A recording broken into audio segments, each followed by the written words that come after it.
আসসালামু আলাইকুম। Class 7 exercise 1.2 এর 5 নাম্বার যে ক্রিয়েটিভ কোশ্চেনটা আছে, কোশ্চেনটার প্রথম কোশ্চেনে বলা হয়েছে যে show the number 5/2 on a number line. 5/2 আর নাম্বার লাইনে বের করার জন্য প্রথমে 5/2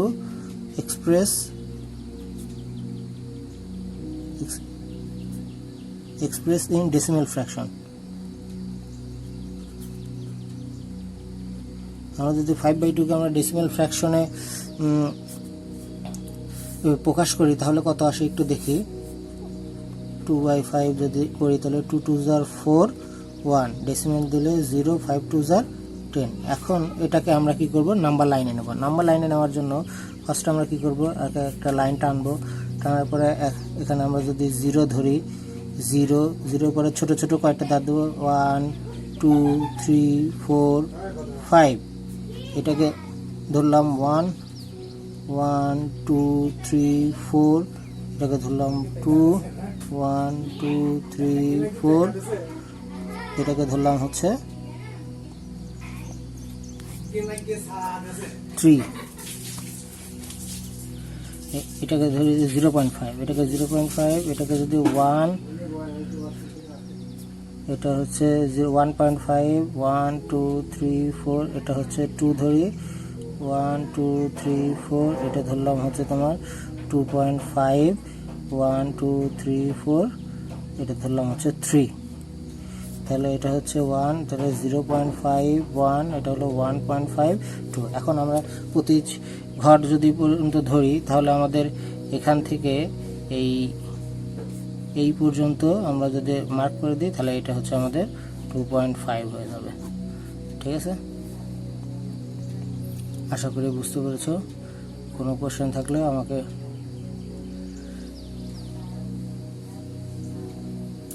ওকে। এরপরে নেক্সট কোশ্চেনটা ছিল যে if the b number, if the first number is not perfect square, determine the smallest number by which it should be multiplied so that the product become a perfect square.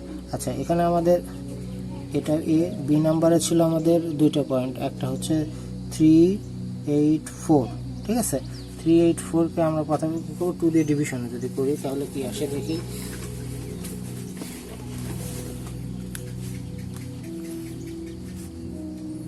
384 division 2 192, 192 division 2 96, division 2 48,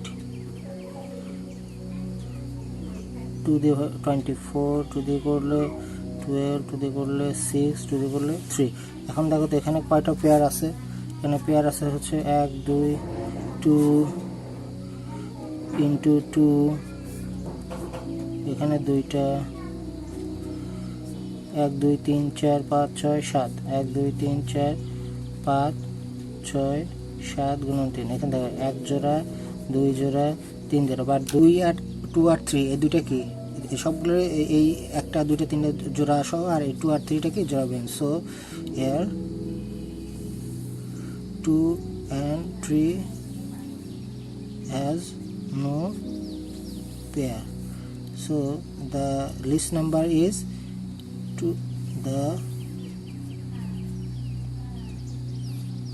the product of 2 into 3 equals 6, become a product of 2 or 3 equals 6 should be multiplied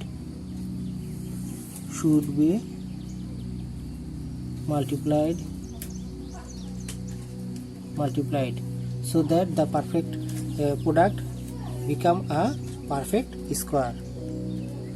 So answer is 6. ঠিক আছে,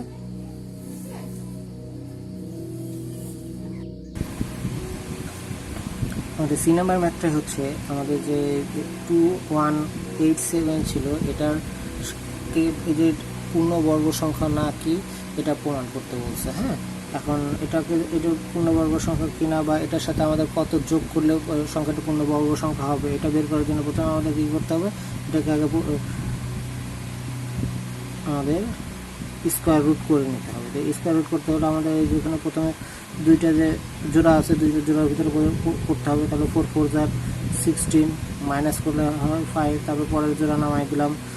এখন 4-এর double নিতে হবে, 4 2 = 8। এখন এমন একটা সংখ্যা নিতে হবে, এখানেও নিতে হবে এখানেও নিতে হবে। আমরা যদি 6 নিই তাহলে এখানে 6 নিতে হবে, 6 দিয়ে 86কে মাল্টিপ্লাই করি তাহলে আমাদের রেজাল্ট আসবে হচ্ছে 516 মাইনাস করলে এখন আসে 71।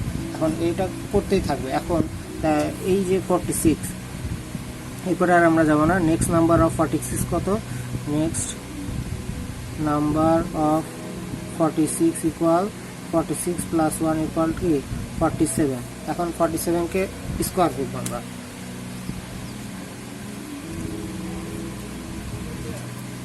স্কোয়ার অফ 47 ইকুয়াল 47 × 47 ক্যালকুলেট করলে আমাদের রেজাল্ট আসবে হচ্ছে কত একটু দেখি, 47 × 47 ইকুয়াল 2209।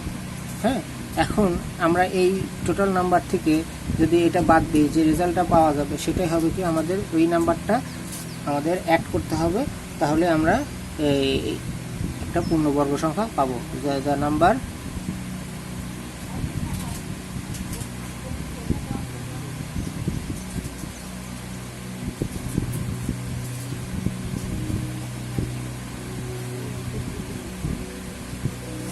equal 2209 minus 2187 মাইনাস করলে কত আসে দেখি,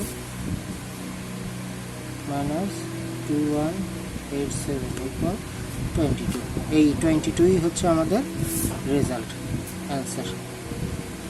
ঠিক আছে, এখন আমাদের এই সংখ্যাটার সাথে আমরা 22 অ্যাড করে দিই, তখনই সংখ্যাটা কী হবে, পূর্ণবর্গ সংখ্যা হবে। ঠিক আছে, সবাই বুঝতে পেরেছো? কোনো প্রশ্ন থাকলে অবশ্যই আমার কোনো ধন্যবাদ সবাই।